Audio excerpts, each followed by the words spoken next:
Have you ever seen a pass so good that it makes you question if the guy making it has some kind of supernatural vision?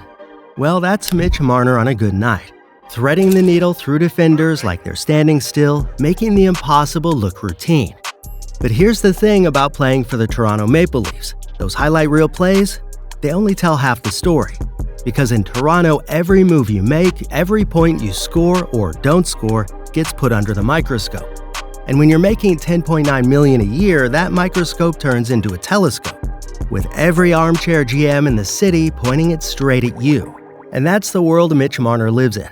One night he's a superstar, putting up numbers that make him among the NHL's elite. The next, he's getting roasted on social media for going quiet in a playoff game. But that's what makes Marner's story fascinating. You've got a hometown kid living out his dream playing for the very team he grew up cheering for. Sounds perfect, right? Except when that dream comes with the weight of a city's 50-plus year Stanley Cup drought sitting on your shoulders. Today we're going to dive into one of hockey's most interesting questions. Is Mitch Marner truly one of the NHL's elite players, or is he just another talented guy who can't handle the pressure when it matters most? Let's find out.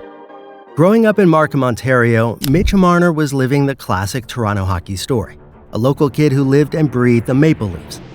Like a lot of talented players who came before him, Marner had to deal with people questioning his size. But here's the thing about Marner. He just kept producing. Coming up through the Greater Toronto Hockey League with the Vaughan Kings and Don Mills Flyers, he was going point for point with guys like Dylan Strome, showing early signs of the playmaker he'd become. When he hit the London Knights in the OHL, that's when things really started to click. His rookie season was solid enough, 59 points in 64 games, but what came next was something else entirely. Marner exploded for 126 points in 63 games, then followed that up with 116 points in just 57 games in his final year.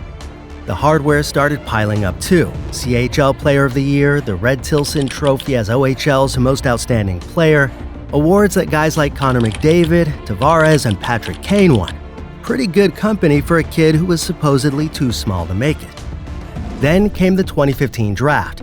The Leafs are sitting at 4th overall, and everyone knows they need defense badly. Noah Hannafin is right there on the board, practically gift-wrapped for them, but Lou Lamoriello and the Leafs front office saw something different. They went with the hometown kid, taking Marner 4th overall right behind McDavid, Eichel, and Strome. It was a gutsy call passing on their defensive needs, but they were betting on Marner's exceptional playmaking ability and vision on the ice. The kind of pick that makes fans nervous, but hey, sometimes you've got to roll the dice on talent. And when you look at elite players in today's NHL, Marner's numbers tell a pretty clear story. His passing ability is exceptional, with the vision to see plays develop before others do. We're talking about a player who consistently hits 90-plus point seasons with the creativity to make passes that others might not even consider attempting. He's been among the league's top playmakers season after season. But perhaps what really sets him apart is how complete his game has become. He's not just putting up offensive numbers, he's evolving into a legitimate two-way threat, even earning himself a Selke Trophy finalist nod. That's a massive achievement for a player known primarily for his offense. He's out there killing penalties, back-checking, and disrupting plays in all three zones. The advanced stats paint an even clearer picture of his impact. For the 2024-25 season, he's been on pace for 86 assists, putting him among the highest in the league. His zone entries have been particularly effective, using his combination of speed and agility to carry the puck into the offensive zone. But maybe most impressively, he's been among the league leaders in takeaways at 5v5, proving his defensive game isn't just for show. The numbers confirm what we've been seeing on the ice. Marner's become a truly elite two-way player. But we need to look at the elephant in the room, the playoffs, because this is where things get complicated with Marner. For all his regular season brilliance, the postseason has been, well, let's just say it's been a different story. The numbers don't lie. There was that brutal stretch where he managed just 1 goal in 18 playoff games from 2018 to 19. That's the kind of stat that follows you around for a long time, especially in a hockey market like Toronto.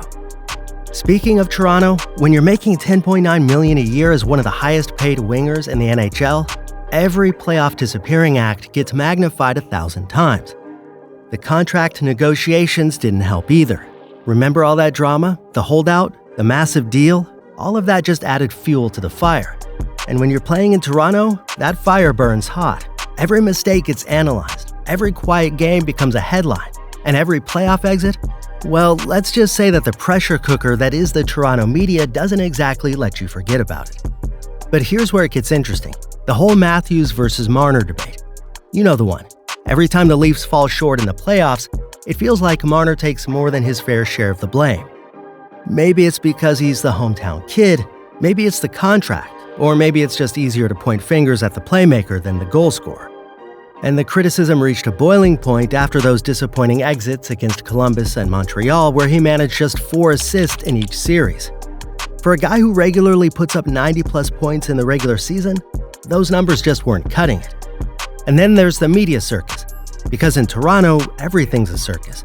Every post-game comment gets dissected, every expression analyzed. Remember when Marner made that comment about feeling like gods in Toronto?